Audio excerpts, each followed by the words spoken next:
सुना है ICSE board ने कृष्ण चंद्र जी की एक कहानी को सिलेबस से ही निकाल दिया, क्लास 10 के सिलेबस से निकाल दिया, ये कह के कि ये बच्चों के लायक नहीं है, बच्चे से समझ नहीं पाएंगे एंड ऑल दैट। और ये भी सुना है कि असली वजह है कि हमारे कुछ सियासतदान, हमारे कुछ पॉलिटिशियंस, नेता, उन्हें इस कहानी से थोड़ा डर लग रहा है। क्या है इस कहानी में जिससे उन्हें इतना डर लग रहा है? ये तो तब पता चलेगा जब कहानी पढ़ी जाएगी। सिलेबस से तो निकल गई है, अब पढ़ने में और भी ज्यादा मजा आएगा। जामुन का पेड़, कृष्ण चंद्र जी 1961 में उसे पद्म भूषण से नवाजा गया था। कहानी कुछ ऐसी है। रात को बड़े जोर का अंधड़ चला। सेक्रेटेरिएट के लॉन में जामुन का एक पेड़ गिर पड़ा। सुबह जब माली ने देखा तो उसे मालूम हुआ कि पेड़ के नीचे एक आदमी दबा पड़ा है। माली दौड़ा दौड़ा चपरासी के पास गया, चपरासी दौड़ा दौड़ा क्लर्क के पास गया, क्लर्क दौड़ा दौड़ा सुपरिटेंडेंट के पास गया, सुपरिटेंडेंट दौड़ा दौड़ा बाहर लॉन में आया। मिनटों में ही गिरे हुए पेड़ के नीचे दबे आदमी के इर्द गिर्द मजमा इकट्ठा हो गया। बेचारा जामुन का पेड़ कितना फलदार था, एक क्लर्क बोला। इसकी जामुन कितनी रसीली होती थी, दूसरा क्लर्क बोला। मैं फलों के मौसम में झोली भर के ले जाता था, मेरे बच्चे इसकी जामुनें कितनी खुशी से खाते थे, तीसरे क्लर्क का ये कहते हुए गला भर गया। मगर ये आदमी, माली ने पेड़ के नीचे दबे आदमी की तरफ इशारा किया। हाँ, ये आदमी, सुपरिटेंडेंट सोच में पड़ गया। पता नहीं जिंदा है कि मर गया? एक चपरासी ने पूछा। मर गया होगा, इतना भारी तना जिसकी पीठ पर गिरे वो बच कैसे सकता है? दूसरा चपरासी बोला। नहीं, मैं जिंदा हूं, दबे हुए आदमी ने बमुश्किल कराते हुए कहा। जिंदा है? एक क्लर्क ने हैरत से कहा। पेड़ को हटाकर इसे निकाल लेना चाहिए, माली ने मशवरा दिया। मुश्किल मालूम होता है, एक काहिल और मोटा चपरासी बोला। पेड़ का तना बहुत भारी और वजनी है। क्या मुश्किल है? माली बोला। अगर सुपरिटेंडेंट साहब हुक्म दें तो अभी 15-20 माली, चपरासी और क्लर्क जोर लगा के पेड़ के नीचे दबे आदमी को निकाल सकते हैं। माली ठीक कहता है, बहुत से क्लर्क एक साथ बोले। लगाओ जोर, हम तैयार हैं। एकदम बहुत से लोग पेड़ को काटने पर तैयार हो गए। ठहरो, सुपरिटेंडेंट बोला, मैं अंडर सेक्रेटरी से मशवरा कर लूं।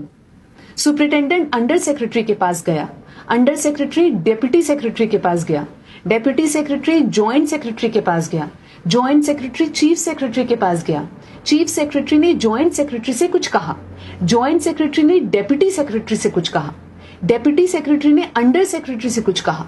फाइल चलती रही। इसी में आधा दिन गुजर गया। दोपहर को खाने पर दबे हुए आदमी के इर्द गिर्द बहुत भीड़ हो गई थी। लोग तरह तरह की बातें कर रहे थे। कुछ मनचले क्लर्कों ने मामले को अपने हाथ में लेना चाहा। वो हुकूमत के फैसले का इंतजार किए बगैर पेड़ को खुद से हटाने की तैयारी कर रहे थे कि इतने में सुपरिटेंडेंट फाइल लिए भागा भागा आया। बोला, हम लोग खुद से इस पेड़ को यहाँ से नहीं हटा सकते। हम लोग वाणिज्य विभाग के कर्मचारी हैं और ये पेड़ का मामला है। पेड़ कृषि विभाग के तहत आता है, इसलिए मैं इस फाइल को अर्जेंट मार्क करके कृषि विभाग को भेज रहा हूँ। वहां से जवाब आते ही इसको हटवा दिया जाएगा। दूसरे दिन कृषि विभाग से जवाब आया कि पेड़ हटाने की जिम्मेदारी तो वाणिज्य विभाग की ही बनती है। ये जवाब पढ़कर वाणिज्य विभाग को गुस्सा आ गया। उन्होंने फौरन लिखा कि पेड़ों को हटवाने या ना हटवाने की जिम्मेदारी कृषि विभाग की है, वाणिज्य विभाग का इस मामले से कोई ताल्लुक नहीं है। दूसरे दिन भी फाइल चलती रही। शाम को जवाब आ गया, हम इस मामले को हॉर्टिकल्चर विभाग के सुपुर्द कर रहे हैं, क्योंकि ये एक फलदार पेड़ का मामला है और कृषि विभाग सिर्फ अनाज और खेतीबाड़ी के मामलों में फैसला करने का हक रखता है। जामुन का पेड़ एक फलदार पेड़ है, इसलिए पेड़ हॉर्टिकल्चर विभाग के अधिकार क्षेत्र में आता है। रात को माली ने दबे हुए आदमी को दाल भात खिलाया। हालांकि लॉन के चारों तरफ पुलिस का पहरा था कि कहीं लोग कानून को अपने हाथ में लेकर पेड़ को खुद से हटवाने की कोशिश ना करें। मगर एक पुलिस कांस्टेबल को रहम आ गया और उसने माली को दबे हुए आदमी को खाना खिलाने की इजाजत दे दी। माली ने दबे हुए आदमी से कहा, तुम्हारी फाइल चल रही है, उम्मीद है कि कल तक फैसला हो जाएगा। दबा हुआ आदमी कुछ न बोला। माली ने पेड़ के तने को गौर से देखकर कहा, अच्छा है तना तुम्हारे कूल्हे पर गिरा, अगर कमर पर गिरता तो रीढ़ की हड्डी टूट जाती। दबा हुआ आदमी फिर भी कुछ न बोला। माली ने फिर कहा, तुम्हारा यहाँ कोई वारिस हो तो मुझे उसका अता पता बताओ, मैं उसे खबर देने की कोशिश करूंगा। मैं लावारिस हूं, दबे हुए आदमी ने बड़ी मुश्किल से कहा। माली अफसोस जाहिर करता हुआ वहां से हट गया। तीसरे दिन हॉर्टिकल्चर विभाग से जवाब आ गया। बड़ा कड़ा जवाब लिखा गया था, काफी आलोचना के साथ। उससे हॉर्टिकल्चर विभाग का सेक्रेटरी साहित्यिक मिजाज का आदमी मालूम होता था। उसने लिखा था, हैरत है, इस समय जब पेड़ उगाओ स्कीम बड़े पैमाने पर चल रही है, हमारे मुल्क में ऐसे सरकारी अफसर मौजूद हैं जो पेड़ काटने की सलाह दे रहे हैं, वो भी एक फलदार पेड़ को, और वो भी जामुन के पेड़ को, जिसका फल जनता बड़े चाव से खाती है। हमारा विभाग किसी भी हालत में इस फलदार पेड़ को काटने की इजाजत नहीं दे सकता। अब क्या किया जाए? एक मंचले ने कहा, अगर पेड़ नहीं काटा जा सकता तो इस आदमी को काट कर निकाल लिया जाए। ये देखिए, उस आदमी ने इशारा से बताया। अगर इस आदमी को बीच में से यानी धड़ की जगह से काटा जाए तो आधा आदमी इधर से निकल आएगा और आधा आदमी उधर से बाहर आ जाएगा, और पेड़ भी वहीं का वहीं रहेगा। मगर इस तरह से तो मैं मर जाऊंगा, दबे हुए आदमी ने एतराज किया। ये भी ठीक कहता है, एक क्लर्क बोला। आदमी को काटने का नायाब तरीका पेश करने वालों ने एक पुख्ता दलील पेश की। आप जानते नहीं, आजकल प्लास्टिक सर्जरी के जरिए धड़ की जगह से इस आदमी को फिर से जोड़ा जा सकता है। अब फाइल को मेडिकल डिपार्टमेंट में भेज दिया गया। मेडिकल डिपार्टमेंट ने फौरन इस पर एक्शन लिया, और जिस दिन फाइल मिली उसने उसी दिन विभाग के उस सबसे काबिल प्लास्टिक सर्जन को जांच के लिए मौके पर भेज दिया। सर्जन ने दबे हुए आदमी को अच्छी तरह टटोलकर उसकी सेहत देखकर खून का दबाव, सांस की गति, दिल और फेफड़ों की जांच करके रिपोर्ट भेज दी कि इस आदमी का प्लास्टिक ऑपरेशन तो हो सकता है और ऑपरेशन कामयाब भी हो जाएगा, मगर आदमी मर जाएगा। लिहाजा ये सुझाव भी रद्द कर दिया गया। रात को माली ने दबे हुए आदमी के मुंह में खिचड़ी डालते हुए उससे बताया, अब मामला ऊपर चला गया है। सुना है कि सेक्रेटेरिएट के सारे सेक्रेटरियों की मीटिंग होगी, उसमें तुम्हारा केस रखा जाएगा। उम्मीद है सब काम ठीक हो जाएगा। दबा हुआ आदमी एक आह भरकर आहिस्ता से बोला, हमने माना कि तगाफुल न करोगे, लेकिन खाक हो जाएंगे हम तुमको खबर होने तक। माली ने अचंभे से मुंह में उंगली दबाई, हैरत से बोला, क्या तुम शायर हो? दबे हुए आदमी ने आहिस्ता से सर हिला दिया। दूसरे दिन माली ने चपरासी को बताया, चपरासी ने क्लर्क को और क्लर्क ने हेड क्लर्क को। थोड़ी देर में सेक्रेटेरिएट में यह बात फैल गई कि दबा हुआ आदमी शायर है। बस फिर क्या था, लोग बड़ी संख्या में शायर को देखने के लिए आने लगे। इसकी खबर शहर में फैल गई और शाम तक मोहल्ले मोहल्ले से शायर जमा होने शुरू हो गए। सेक्रेटेरिएट का लॉन भांति भांति के शायरों से भर गया। सेक्रेटेरिएट के कई क्लर्क और अंडर सेक्रेटरी तक, जिन्हें अदब और शायर से लगाव था, रुक गए। कुछ शायर दबे हुए आदमी को अपनी गजलें सुनाने लगे। कई क्लर्क अपनी गजलों पर उनसे सलाह मशवरा मांगने लगे।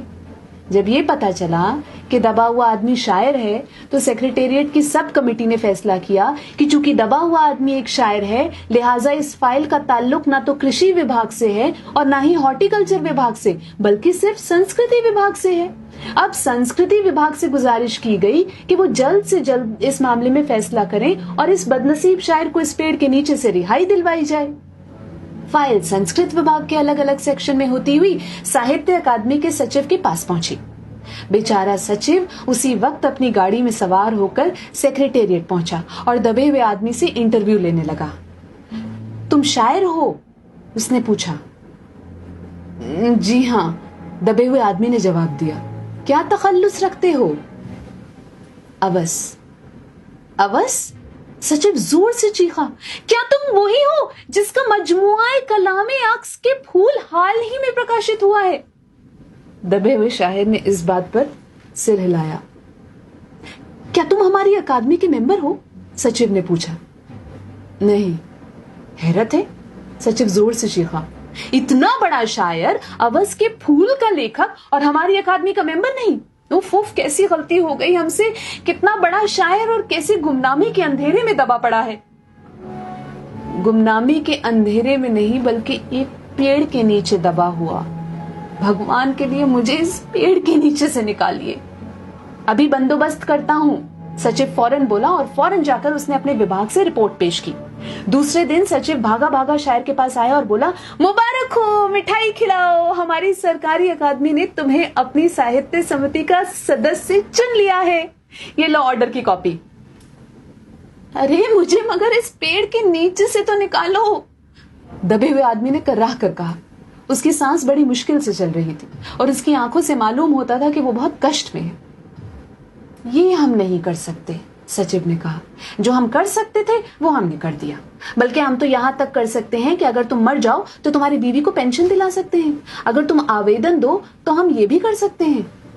मैं अभी जिंदा हूं, शायर रुक रुक कर बोला। मुझे जिंदा रखो।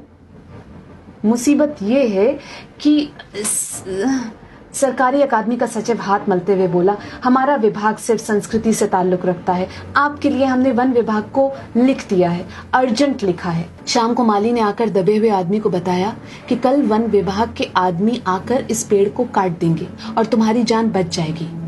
माली बहुत खुश हुआ। हालांकि दबे हुए आदमी की सेहत जवाब दे रही थी, मगर वो किसी न किसी तरह अपनी जिंदगी के लिए लड़े जा रहा था। कल तक सुबह तक किसी न किसी तरह उसे जिंदा रहना है। दूसरे दिन जब वन विभाग के आदमी आरा कुल्हाड़ी लेकर पहुंचे तो उन्हें पेड़ काटने से रोक दिया गया। मालूम हुआ कि विदेश मंत्रालय से हुक्म आया है कि इस पेड़ को न काटा जाए। वजह यह थी कि इस पेड़ को 10 साल पहले पिटोनिया के प्रधानमंत्री ने सेक्रेटेरिएट के लॉन में लगाया था। अब ये पेड़ अगर काटा गया तो इस बात का पूरा अंदेशा था कि पिटोनिया सरकार से हमारे संबंध हमेशा के लिए बिगड़ जाएंगे। मगर एक आदमी की जान का सवाल है, एक क्लर्क गुस्से से चिल्लाया। दूसरी तरफ दो हुकूमतों के ताल्लुकात का सवाल है। दूसरे क्लर्क ने पहले क्लर्क को समझाया, और ये भी तो समझ लो कि पिटोनिया सरकार हमारी सरकार को कितनी मदद देती है। क्या हम इनकी दोस्ती की खातिर एक आदमी की जिंदगी को भी कुर्बान नहीं कर सकते? शायर को मर जाना चाहिए? बिल्कुल। अंडर सेक्रेटरी ने सुपरिटेंडेंट को बताया। आज सुबह प्रधानमंत्री दौरे से वापस आ गए हैं। आज 4 बजे विदेश मंत्रालय इस पेड़ की फाइल उनके सामने पेश करेगा। वो जो फैसला देंगे वही सबको मंजूर होगा। शाम 4 बजे खुद सुपरिटेंडेंट शायर की फाइल लेकर उसके पास आया। सुनते हो? आती है खुशी से फाइल लहराते हुए चिल्लाया। प्रधानमंत्री ने पेड़ को काटने का हुक्म दे दिया है और इस मामले की सारी अंतर्राष्ट्रीय जिम्मेदारी अपने सर ले ली है। कल ये पेड़ काट दिया जाएगा और तुम इस मुसीबत से छुटकारा पालोगे। सुनते हो? आज तुम्हारी फाइल मुकम्मल हो गई। सुपरिटेंडेंट ने शायर के बाजू को हिलाकर कहा। मगर शायर का हाथ सर्द था, ठंडा पड़ चुका था। आंखों की पुतलियां बेजान थी और चींटियों की एक लंबी कतार उसके मुंह में जा रही थी। उसकी जिंदगी की फाइल मुकम्मल हो चुकी थी। अब इस कहानी से क्या एतराज है? आप खुद ही समझदार।